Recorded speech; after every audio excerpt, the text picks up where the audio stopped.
તો આ તરફ સમાચાર દરમિયાન એક મહત્વના મોટા સમાચાર તમિલનાડુના જોઈએ. તમિલનાડુથી મહત્વના સમાચાર આવી રહ્યા છે.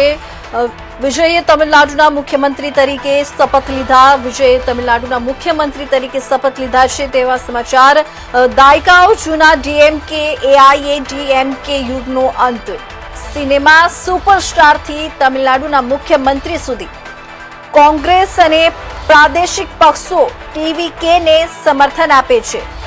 તો આ તરફ વિજયે તમિલનાડુના મુખ્યમંત્રી તરીકે શપથ લીધા હોવાના સમાચાર આપને પ્રાપ્ત થઈ રહ્યા છે. દાયકાઓ જૂના ડીએમકે અને એઆઈએડીએમકે યુગનો અંત આવ્યો છે. સિનેમા સુપરસ્ટારથી તમિલનાડુના મુખ્યમંત્રી સુધી કોંગ્રેસ અને પ્રાદેશિક પક્ષો ટીવીકેને સમર્થન આપે છે.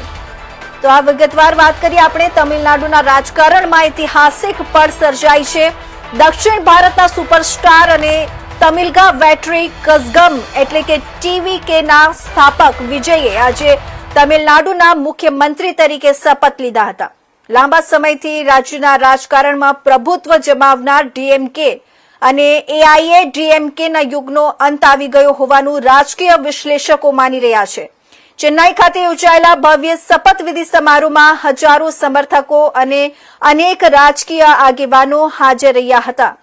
વિજયના નેતૃત્વમાં ટીવીકેએ વિધાનસભા ચૂંટણીમાં આશ્ચર્યજનક પ્રદર્શન કરતા બહુમતી મેળવી હતી. યુવાનો, મહિલાઓ અને પ્રથમ વખત મતદાન કરનાર મતદાતાઓમાં વિજયને લઈને ભારે ક્રેઝ જોવા મળ્યો હતો. ફિલ્મી લોકપ્રિયતાને રાજકીય વિશ્વાસમાં ફેરવવામાં વિજય સફળ રહ્યા હોવાનું માનવામાં આવે છે. ચૂંટણી બાદ કોંગ્રેસ સહિત અનેક પ્રાદેશિક પક્ષોએ પણ ટીવીકેને સમર્થન જાહેર કર્યું હતું, જેના કારણે સરકાર રચવાનો માર્ગ વધુ સરળ બન્યો હતો. વિજયે પોતાના પ્રથમ સંબોધનમાં ભ્રષ્ટાચાર મુક્ત શાસન, રોજગારી, શિક્ષણ અને યુવાનોના વિકાસને પ્રાથમિકતા આપવાની વાત કરી હતી.